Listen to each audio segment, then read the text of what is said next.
Buenas tardes a todos. Hoy empezamos una serie de vídeos que versan sobre la ley de contrato del sector público. En este vídeo en concreto vamos a tratar y a intentar explicar los artículos 1 a 3 de la ley que versan sobre los principios y el objeto de la ley, sobre el ámbito objetivo y sobre el ámbito subjetivo.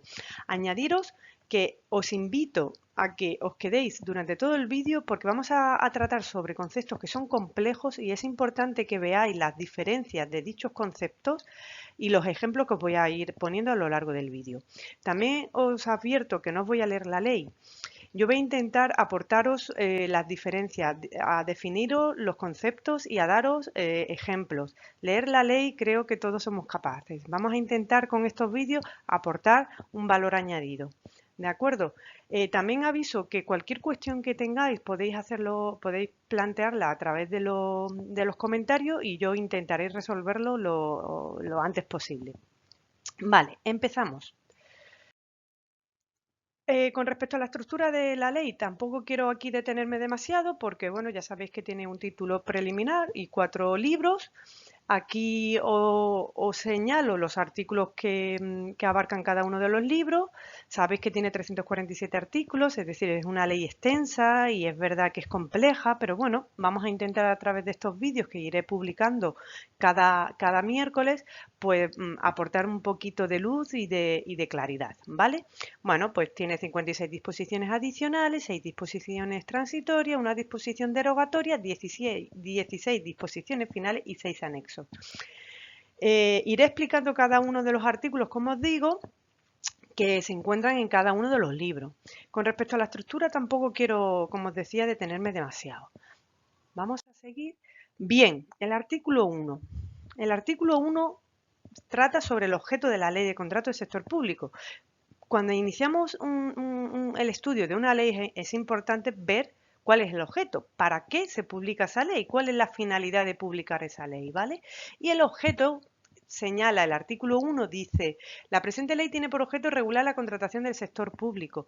Ya os aviso, fijaros que dice la contratación del sector público, no dice la contratación de las administraciones públicas o la contratación de los poderes adjudicadores, no, dice la contratación del sector público.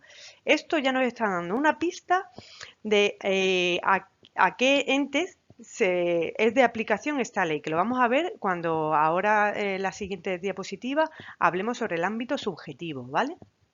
Bien, repito, la presente ley tiene por objeto regular la contratación del sector público a fin de garantizar que la misma se ajusta a los principios de, y aquí os he señalado en amarillo para que sea más fácil su lectura, los principios que son muy importantes en la aplicación de la ley. ¿Por qué? Porque estos principios son principios transversales. Es decir, ¿qué quiero decir con principios transversales?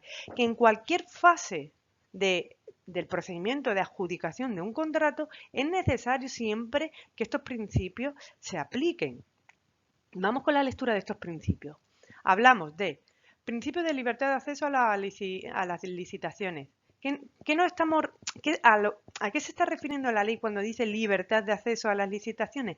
Nosotros tenemos que establecer para la adjudicación de un contrato, en los pliegos de cláusulas administrativas, todas las facilidades posibles para que haya libertad de acceso a las licitaciones. Es decir, nosotros no podemos restringir, no podemos limitar la concurrencia. No podemos los pliegos establecer unas condiciones tan específicas y concretas que solo en el mercado haya una marca que pueda presentarse o haya una empresa que pueda presentarse. Tiene que haber libertad de acceso a las licitaciones. Publicidad también. ¿Cuál es? La publicidad se realiza a través de la plataforma de contratación del sector público en el que está adosado el perfil del contratante, que ya lo veremos que se encuentra regulado en el artículo 63, pero eso ya lo veremos, ¿vale? Transparencia. Absolutamente todo lo que se realiza a través de un procedimiento de adjudicación es objeto de acceso por parte de los licitadores. Es decir, todos los licitadores tienen acceso a ver todos los documentos que forman parte del expediente de contratación, salvo las ofertas de los licitadores en aquellos apartados, en aquellas partes de la oferta que el licitador haya señalado que es objeto de privacidad. ¿Por qué? Porque a lo mejor son cuestiones sensibles de su actividad mercantil o por cualquier otra razón. Pero por el hecho que el licitador o la empresa haya señalado que esa parte de su oferta es objeto de no ser pública, aún así el órgano de contratación deberá revisar y deberá verificar que es cierto. Si no, también será público. ¿De acuerdo? Es decir, público me refiero a que podrás el resto de licitadores, el resto de empresarios acceder a esa oferta pública, por ejemplo, porque quieran interponer un recurso contra la adjudicación de un contrato y por tanto tengan que acceder a la oferta de los demás licitadores para poder interponer ese recurso, ¿vale? A obtener los datos o los argumentos necesarios para interponer el recurso. Bien, otro de los principios importantes, no discriminación e igualdad. Esto va ligado a la libertad de acceso de las licitaciones que antes señalábamos, ¿de acuerdo? Otro de los principios importantes, el objetivo de la estabilidad presupuestaria. Es decir, cuando hablamos de estabilidad presupuestaria ya sabéis que la estabilidad presupuestaria es la igualdad o superávit en la administración. Es decir, nosotros no podemos gastar lo que no tenemos. No podemos licitar un contrato cuyo coste nos suponga un déficit. ¿De acuerdo? Eficiente utilización de los fondos. ¿Qué significa eficiente utilización de los fondos? Antes estábamos señalando la necesidad de la estabilidad presupuestaria, que no nos podemos gastar más de lo que tenemos. Pero la eficiente utilización de los fondos es lo siguiente. Os voy a poner un ejemplo. Imaginad un pueblo de 200 habitantes que tiene mucho dinero, por lo que sea. Por el motivo que sea, las arcas municipales tienen superávit y han pensado en hacer una piscina olímpica. Una piscina olímpica, primero, no es un contrato, no es un servicio obligatorio de la ley 7/85. Segundo, para un municipio de 200 habitantes, una piscina olímpica cumple el principio de eficiente utilización de los fondos. Me explico, es decir, es muy importante cumplir todos estos principios. No solo basta con cumplir la estabilidad presupuestaria, también hay que hacer un estudio sobre la eficiente utilización de dichos fondos. La libre competencia va muy ligado a la no discriminación e igualdad, a la libertad de acceso a las licitaciones, etc. La libre competencia va dirigido sobre todo a no establecer unas condiciones tan específicas en el pliego. Imaginaros, por ejemplo, que nosotros queramos licitar el suministro, necesitamos coches de policía, ¿vale? Un contrato de suministro. Y ponemos tales condiciones en el pliego que solo las cumple Mercedes o Citroën, pues estaríamos limitando la competencia, porque solo hay una marca que lo cumple. Ya os advierto que tú en un pliego de condiciones no puedes poner Mercedes, o quiero 4 coches de Citroën, eso no se pueden poner marcas, pero sí se pueden establecer todas las condiciones técnicas, que al final realmente esas condiciones solo las pueda cumplir Mercedes. En ese caso estaríamos limitando la competencia, ¿de acuerdo? Bien. La selección de la oferta, otro de los principios es que se va a seleccionar la oferta económicamente más ventajosa. La oferta económicamente más ventajosa no es la más barata, es la mejor relación calidad-precio. ¿Por qué? Porque una oferta muy barata, es verdad que nos ahorramos un dinero, pero si no es la mejor relación calidad-precio, a lo mejor, imaginad si vamos a si vamos a adjudicar un contrato de obra de asfaltado de calle y cogemos la más barata y después a los 2 días tenemos todo el asfalto levantado, al final nos sale mucho más barato, mucho más caro. Por tanto, hay que hay que seleccionar a la mejor oferta relación calidad-precio. Bien, seguimos. Otra de las cuestiones que en el artículo primero ya nos dice, para que lo tengamos en cuenta para toda la ley, es: se incorporarán de manera transversal y preceptiva. Transversal es que atraviesa toda la ley y se aplica para toda la ley. Y preceptiva es que es obligatorio. Criterios sociales y medioambientales. ¿Qué quiere decir con esto? Que cuando nosotros en el pliego de cláusula administrativa pongamos los criterios de adjudicación, tendremos que incluir criterios sociales y criterios medioambientales. Criterios de adjudicación que sean sociales y que sean medioambientales. Imaginad un criterio social. Un criterio social puede ser, Por ejemplo, pues que se establezca como criterio de adjudicación una mayor puntuación para aquellas empresas que tengan mayor número de personal discapacitado como personal laboral, por ejemplo.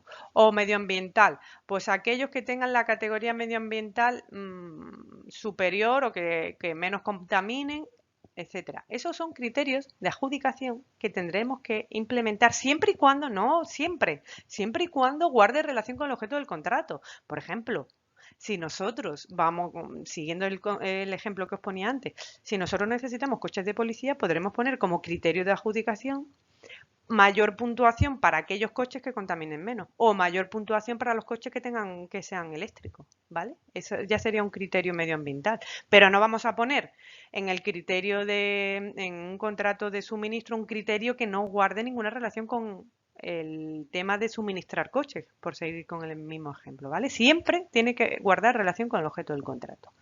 Bien, estos principios que os he dicho son transversales, siempre lo tenemos que tener en cuenta a la hora de la licitación. Seguimos. El ámbito de aplicación, ámbito objetivo. Viene regulado en el artículo 2 de la Ley de Contratos del Sector Público. Por un lado, el ámbito de aplicación es objetivo, porque ahora vamos a ver qué abarca esta ley, y subjetivo, que en la siguiente diapositiva vamos a ver a quién está sujeto al cumplimiento o quién está obligado al cumplimiento de esta ley. Bien, con respecto al ámbito objetivo, los contratos onerosos, cualquiera que sea su naturaleza jurídica, que celebren las entidades enumeradas en el artículo 3. El artículo 3 lo vamos a ver a continuación porque habla del ámbito subjetivo, ¿de acuerdo? Los contratos onerosos, es decir, que tengan una contraprestación económica, que tengan un coste económico. Los contratos gratuitos no están sujetos a esta ley. Los contratos onerosos, por eso lo pongo en amarillo. También están sujetos a esta ley los contratos subvencionados, perdonad, los contratos subvencionados por entidades que tengan la consideración de poder adjudicador. ¿Qué es un poder adjudicador? Eso corresponde al ámbito subjetivo que lo vamos a ver ahora. Pero quedaros con que también están sujetos los contratos subvencionados por entidades que tengan la consideración de poderes adjudicadores, que celebren otras personas físicas o jurídicas en los supuestos previstos en el artículo 23, que este artículo 23 habla sobre los contratos subvencionados sujetos a regulación armonizada. ¿Qué es un contrato subvencionado? Sujeto a regulación armonizada, viene regulado en el artículo 23 y cuando hablemos de los tipos de contratos lo veremos con más detenimiento. Pero básicamente se trata de aquellos contratos que son realizados por entidades, ¿vale? Que no tienen por qué ser del sector público, pero que están subvencionados por un poder adjudicador, ¿vale? Esto es para evitar que no se sujete a esta ley contratos por el hecho de no estar licitados por entidades del sector público, pero sí estén subvencionados con dinero público, con dinero del sector público. ¿De acuerdo?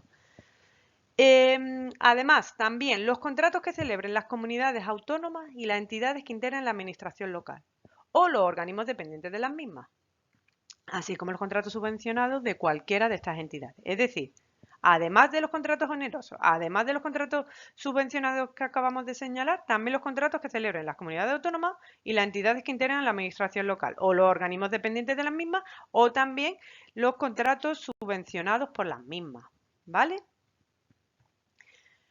Bien, ámbito subjetivo. Vamos a ver el ámbito subjetivo que se encuentra regulado en el artículo 3. Bien, antes de nada, este artículo es complejo.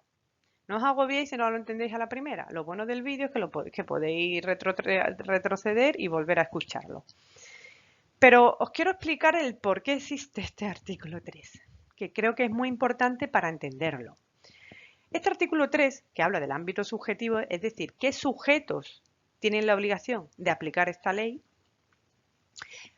existe por lo siguiente. En función, es decir, hay tres sujetos, que todo es sector público, es decir, habla del sector público, ¿vale? Habla de los poderes adjudicadores y habla de las administraciones públicas. El sector público es todo. ¿vale? Sector público es poder adjudicador y administraciones públicas. Poder adjudicador hay veces que no son administraciones públicas, ¿de acuerdo? Pero en definitiva, estos tres conceptos de sector público, poder adjudicador y administración pública se definen en el artículo 3 porque dependiendo de quién licite un contrato, si lo licita una administración pública, si lo licita un poder adjudicador o lo licita el sector público, en función de quién lo licite, la ley es de más aplicación o de menos aplicación, es decir, es más restrictiva o menos restrictiva. Cuando lo licita una administración pública, la ley es muy restrictiva. Cuando lo licita el poder adjudicador es menos restrictiva y cuando lo licita un ente del sector público es menos restrictiva. ¿Por qué? Porque cuando lo licita una administración pública todos los fondos son públicos. Cuando lo licita un poder adjudicador no todo, no el 100% del dinero es público. Igual que pasa con el sector público. Entonces, a mayor uso de dinero público es más restrictiva y conforme si es menos el porcentaje de ese dinero público es menos restrictiva la ley. ¿Vale? Esa es la finalidad por la que existe este artículo 3. Porque ya veréis que a lo largo de la ley vamos a hablar la ley dirá, las administraciones públicas podrán. Pues entonces ya sabemos que solo es para las administraciones públicas. O dirán, los poderes adjudicadores, pues ya sabemos que solo es para los poderes adjudicadores. O del sector público, ya sabemos que habla del sector público que es todo. Entonces esto es muy importante. ¿Cuál es la diferencia entre sector público, poder adjudicador y administración pública? Lo vamos a ver a continuación. Bien, aquí os propongo, aquí os señalo sector público y esta horquilla abarca todo, es decir, sector público es poder adjudicador y es administración pública. Poder adjudicador es administración pública, pero no es esto que es solo sector público, ¿de acuerdo? Esto es solo sector público. Y administración pública es solo lo azul. Bien, repito, sector público es poder adjudicador y administración pública. Poder adjudicador es administración pública y también es una parte de poder adjudicador que no es administración pública. Y lo gris no es ni administración pública ni es poder adjudicador, es solo sector público. Y como os decía antes, el azul es más restrictivo en la aplicación de la ley. El naranjita es menos restrictivo y el gris es menos restrictivo. Aquí estaría el más y aquí el menos, es decir, de más a menos se aplicaría la ley a nivel restrictivo. Vale, entonces vamos a ver, ¿qué es administración pública? Pues la administración pública son la administración general del Estado, las comunidades autónomas, las ciudades autónomas, la administración local. Las entidades gestoras, servicios comunes de la seguridad social, los organismos autónomos, universidades públicas, autoridades administrativas independientes, las diputaciones forales y juntas generales de los territorios históricos del País Vasco, consorcios regulados en la Ley 40/2015 y aduaneros, los no financiados mayoritariamente por el mercado. Estas serían administraciones públicas. En la siguiente diapositiva os voy a poner ejemplos para que lo veáis, ¿vale? ¿Qué es poder adjudicador? ¿Qué es lo naranjita que no es administración pública? Porque esto es administración pública y es poder adjudicador también, ¿vale? Lo veis que está dentro del corchete, ¿vale? ¿Qué es poder adjudicador pero no es administración pública? Pues las fundaciones públicas que con aportación inicial de servicio público con mayor del 50% de sus bienes o derechos de servicio público, que la mayoría de los votos en el patronato que sean del servicio público. Bien, ¿qué más? Mutuas colaboradoras con la seguridad social. ¿Qué más? Entidades con personalidad jurídica propia sin carácter industrial o mercantil que satisfagan intereses general financiados mayoritariamente por el sector público. ¿Y qué más? Asociaciones constituidas por el poder adjudicador. Esto es poder adjudicador, pero no administración pública. ¿De acuerdo? Y sí también sector público. Todo es sector público, ¿vale? Todo es sector público. Esto solo es administración pública. Esto es sector público y es poder adjudicador, pero no es administración pública. Y ahora vamos con lo que es sector público únicamente, que es lo gris. Ahora os voy a poner un ejemplo o reitero. Que es solo sector público. Los consorcios dotados de personalidad jurídica propia, que vienen regulados en la Ley 40/2015, y los regulados por la legislación aduanera. las entidades públicas empresariales, las sociedades mercantiles cuyo capital social de participación directa o indirecta sea por encima del 50%. También los fondos sin personalidad jurídica y las asociaciones constituidas por el sector público, ¿vale?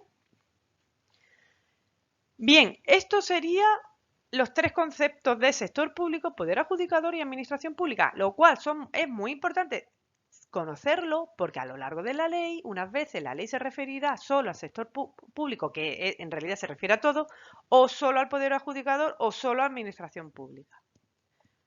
Ejemplos. Bueno, otra cosa que os voy a señalar ahora es con respecto a qué entidad, con respecto a la personalidad jurídica propia de cada uno de estas tres entidades, que viene también regulada en el artículo 3. Y aquí os lo presento así para que veáis las diferencias, ¿vale?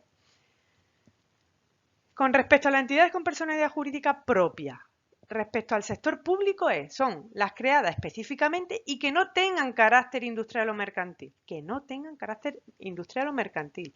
Y que sea una o más sujetos del sector público, ¿vale?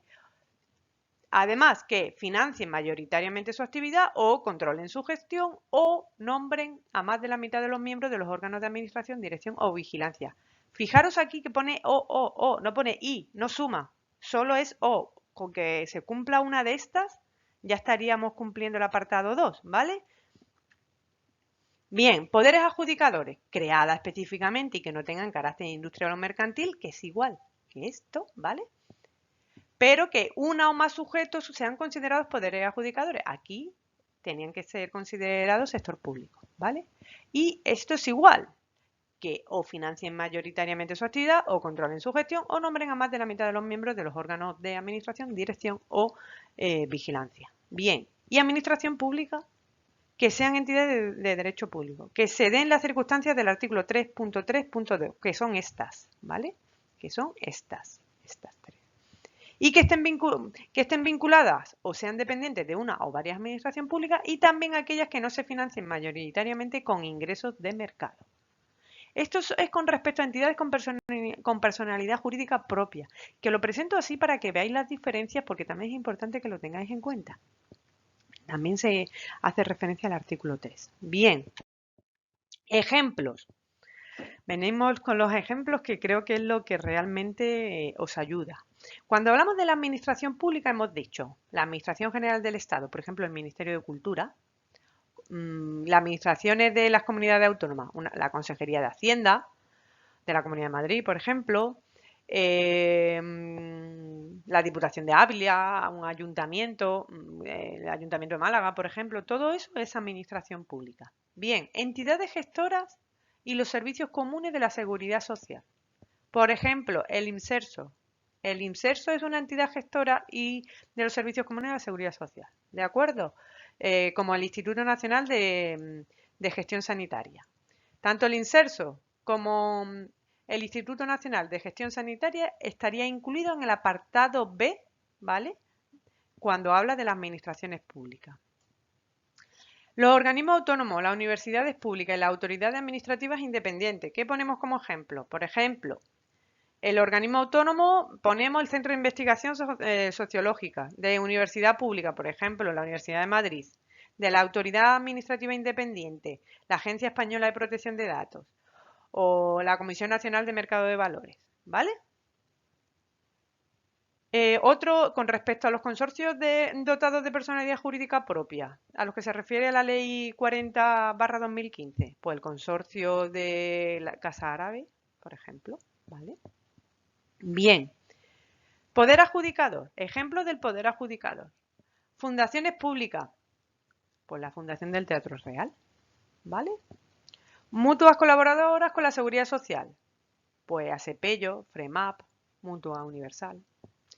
Entidades públicas empresariales a las que se refiere la Ley 40/2015.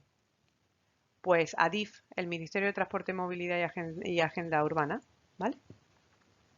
Sociedades mercantiles en cuyo capital social la participación directa o indirecta de la entidad de las que hemos mencionado sea superior al 50%. Por ejemplo, Metro de Madrid. Fondo sin personalidad jurídica, pues el Fondo para la Internacionalización de la Empresa. Y por último, cualquier entidades con personalidad jurídica que hayan sido creadas específicamente para satisfacer necesidades de interés general que no tengan carácter industrial o mercantil. Pues SIESPA, que es una empresa de seguridad. Vamos a seguir. Aquí, con esta diapositiva, seguimos con los ejemplos. Las asociaciones constituidas por entidades mencionadas en las letras anteriores. Aquí tendremos que tener en cuenta si están constituidas por entidades de poder adjudicador, que entonces serán poder adjudicador, o si no lo están, que entonces serán sector público. ¿Vale? Y aquí, por último, se señalan aquellas entidades que se encuentran reguladas en el apartado 4 de la ley, del artículo 3 de la Ley de Contratos, que habla de los partidos políticos, de las organizaciones sindicales, de las organizaciones empresariales, de las fundaciones y asociaciones vinculadas a cualquiera de ellos. Tened en cuenta que aquí será un poder adjudicador siempre que cumplan lo que hemos señalado anteriormente, que se financien mayoritariamente por su actividad, que controlen su gestión y que nombren a más de la mitad de los miembros de su órgano de administración. ¿De acuerdo? Y también, por último, corporaciones de derecho público, por ejemplo, la Cámara de Comercio. ¿De acuerdo? Con estos ejemplos terminaríamos ya el ámbito subjetivo del artículo 3 que se encuentra regulado en el artículo 3 de la ley. Y terminaríamos ya con esto el vídeo. Os animo a que las dudas me las planteéis en los comentarios y yo os los resolveré lo antes posible. Señalaros también que la próxima semana, el próximo miércoles, volveré a publicar un nuevo vídeo explicando los artículos 4 y siguientes. Y sobre todo, si seguís interesados y os gustan estos vídeos, pues suscribiros, darle a las notificaciones para que no os perdáis nada. ¿De acuerdo? Un saludo y muchísimas gracias.